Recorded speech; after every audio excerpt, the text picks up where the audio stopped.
What's up, Yankees Nation?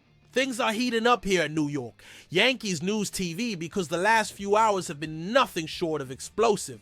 If you live and breathe Yankees baseball like we do, get ready. This episode is packed with fire, frustration, and unfortunately, a gut-wrenching update that hit us all hard. But before we dive in, hit that like button, subscribe to the channel, and turn on notifications so you don't miss a single update from what's shaping up to be an emotional roller coaster of a season. Alright, let's get to it. We begin with something that truly defines the heart and fire of this team: Aaron Boone's latest ejection. That's right! Once again, our manager showed that he's not afraid to stand up for his guys when it matters most. It all went down in a nail-biting game against the Seattle Mariners at T-Mobile Park. Tied at 1 in the 9th inning, tension was off the charts. And then came the moment that changed everything. Jason Dominguez was up at bat with a runner on second. The count, 1-2. Mariners reliever Andres Munoz fired a 99.5 Mayfeld heater that barely grazed below Dominguez's knees. Fans, broadcasters, everyone could see it wasn't a strike. But home plate umpire Mark Wegner thought otherwise and called strike 3. That was the spark. Dominguez threw up his hands in disbelief, looking toward the dugout completely stunned. And that's when Boone stormed out. He charged at Wegner, yelling and pointing, clearly furious over the call and determined to defend his player. Things got so heated that first base umpire Bruce Dreckman had to step in and separate the two. Boone was tossed from the game, marking his second ejection this season and the 41st of his career, putting him 4th among active managers in total ejections. After the game, Boone told the press, "You don't see JD react like that. I just wanted to keep him in the game. That was a quick ejection and a bad call in a big spot." Despite all the drama, the Yankees managed to tie the game, capitalizing on a defensive miscue. But in the 11th inning, Seattle's J.P. Crawford came through with a walk-off hit that handed the Yankees a tough loss. Offensively, the team continued to struggle under pressure, 0 for 14 with runners in scoring position and 11 runners left stranded. Brutal. But the series isn't over yet.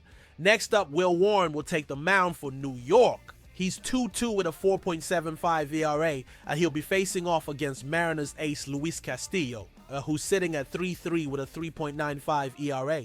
The key for the Yankees will be turning around their clutch hitting fast. Paul Goldschmidt and Anthony Volpe showed some life late in the game and could be instrumental. As for the bullpen, props to Fernando Cruz, Mark Leiter Jr., and Luke Weaver for delivering 3 perfect innings and striking out 5. They were lights out. Now let's move into a behind-the-scenes move that could have a major impact as the season rolls on.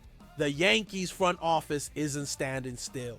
With the rotation depleted and injuries piling up, they made a strategic decision to bring in some veteran help. Enter Anthony DeSclafani. The 35-year-old right-hander has signed a minor league deal with the Yankees and will begin his journey back at AAA with the Scranton Wilkes-Barre Rail Riders. But make no mistake, the ultimate goal is to have him in the Bronx as soon as he's ready. Let's break it down. The Yankees pitching staff has been hit hard. Luis Gil is out until July with a lat strain.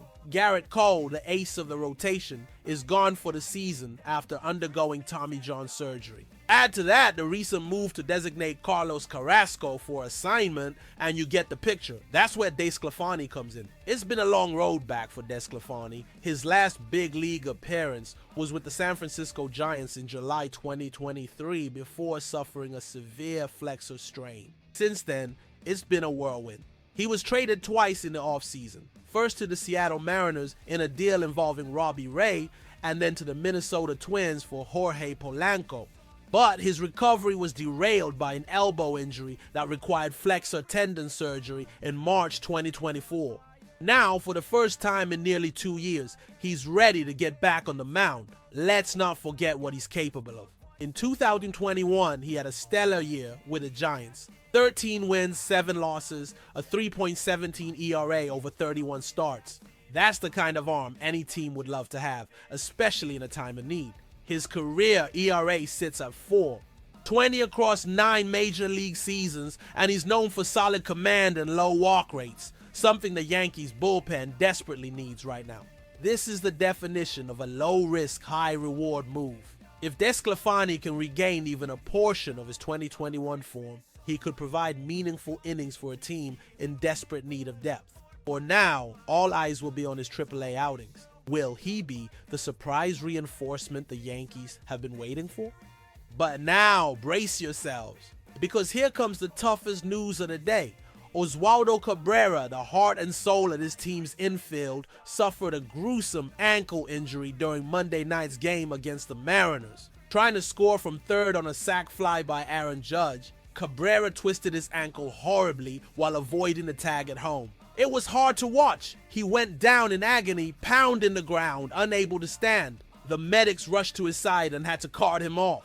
The initial diagnosis confirmed a serious fracture. He was taken to Harborview Medical Center and later flown back to New York on the Steinbrenner's private jet. Boone shared that several players and staff visited Cabrera in the hospital, showing just how much he means to this team. And even in pain, Cabrera kept smiling. That's just who Cabby is, Boone said. Always positive, always bringing the energy. He's scheduled to meet with foot and ankle specialist Dr. Justin Grayburr. Surgery is likely, and if that happens, Cabrera could be out for the rest of the season. That's a massive blow, not just for his talent, but for the heart he brings every day. In response, the Yankees placed him on the 10-day IL and activated DJ LeMahieu, who will cover second base while Jazz Chisholm Jr. recovers. But the hole at third base remains. Oswald Peraza and Jorbit Vivas are internal options, but both come with concerns. Peraza struggles at the plate, and Vivas has defensive issues. The rumor mill is already churning. Will the Yankees trade for help? Names like Willie Castro, Nick Madrigal, and Yandy Diaz are circulating. A move might be necessary if they want to stay in contention. So Yankees fans, what would you do if you were in Brian Cashman's shoes? Trust the young guys or roll the dice on a trade? Let us know in the comments. Because in the final block, we're breaking down what's next, setting expectations, and delivering that special message for every member of this amazing fan base. And hey, if you haven't subscribed yet, now's the perfect time. And now, Yankees fans, we reach the final stretch of this special report. And what a roller coaster it's been. One thing we know for sure, the Yankees never back down from a fight. Injuries, setbacks, uncertainty. This is the kind of adversity that defines true champions. History tells us that the Bronx Bombers don't just win titles, they do it by facing challenges head on. And this 2025 season is shaping up to be another testament to that legacy. With Anthony DeSclafani joining the organization, even if starting in AAA, it's clear that the front office is exploring every possible path to stay competitive.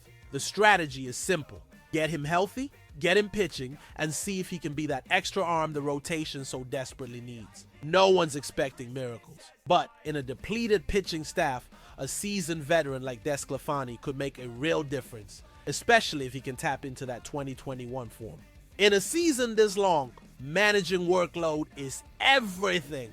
The goal isn't just to survive the summer, it's to arrive in October with enough fuel in the tank to contend. Meanwhile, the emotional hole left by Oswaldo Cabrera's injury might be even tougher to fill. He wasn't just a utility man, he was the team's spark plug.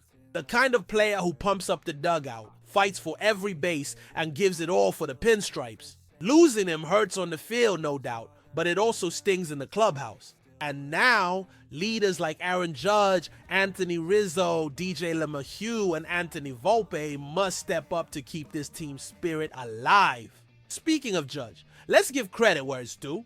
Not only has he been a lead on the field this year, but he's also been a steadying force off it. His sacrifice fly in the play that led to Cabrera's injury was a reminder of what real leadership looks like. Putting the team first always. That's why fans love him.